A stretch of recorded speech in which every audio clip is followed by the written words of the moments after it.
Pessoal, olha só que caso interessante que eu tive a oportunidade hoje de ver, né, sobre a dinâmica de quando a gente está avaliando múltiplos nevos num paciente de alto risco, né?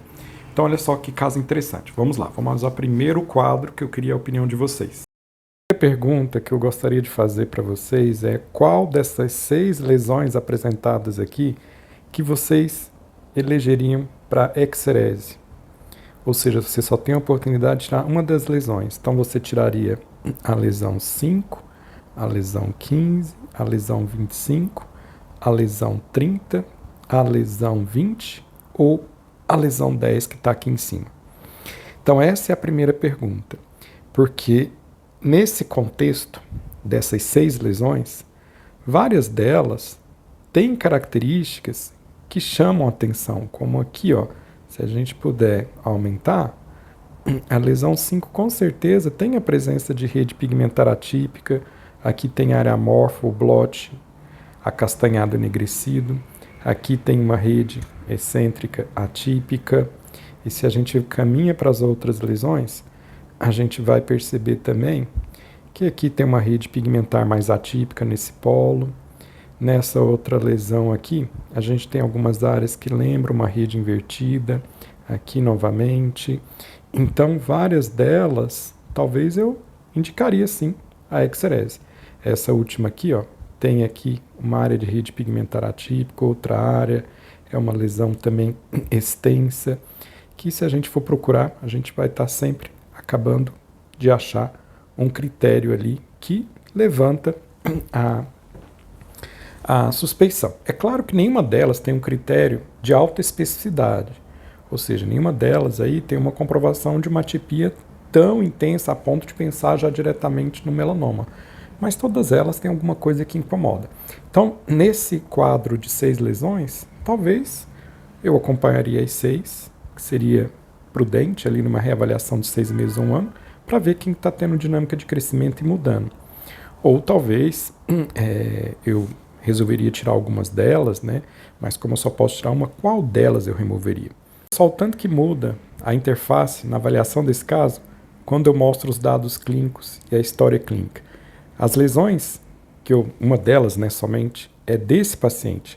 As outras 5 que eu acabei de mostrar não pertencem a esse paciente.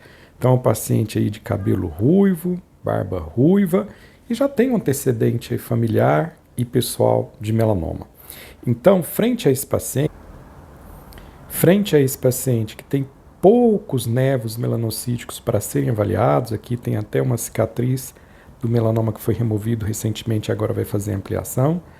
Dentre essas lesões, a gente, na verdade, tinha esse quadro de lesões, de imagens dermatoscópicas de alguma dessas lesões que eu vou mostrar agora para você. Esse é o quadro das 6 lesões que pertencem a esse paciente. Olha só quanto o contexto clínico, a anamnese e também olhar as características das lesões de um mesmo paciente ajuda a identificar uma lesão de alta suspeição. Lá no primeiro quadro, quando eu mostrei, aquelas 5 lesões juntamente com essa lesão 30 não fazia parte do mesmo paciente. Somente essa lesão 30 pertence a esse paciente, as outras 5 pertencem a outro paciente. Agora, quando eu tenho realmente um quadro de 6 lesões pertencente a esse mesmo paciente que eu acabei de apresentar, aí a interpretação muda, porque essa rede pigmentar atípica, que poderia passar desapercebido na primeira apresentação das 6 lesões, agora se torna fortemente sugestiva de realmente se tratar de um melanoma incipiente. Vamos ver outros detalhes da localização dessa lesão. Aí, ó, essa lesão 30 se localiza na parte posterior da panturrilha, né, na parte inferior aqui já está a panturrilha direita.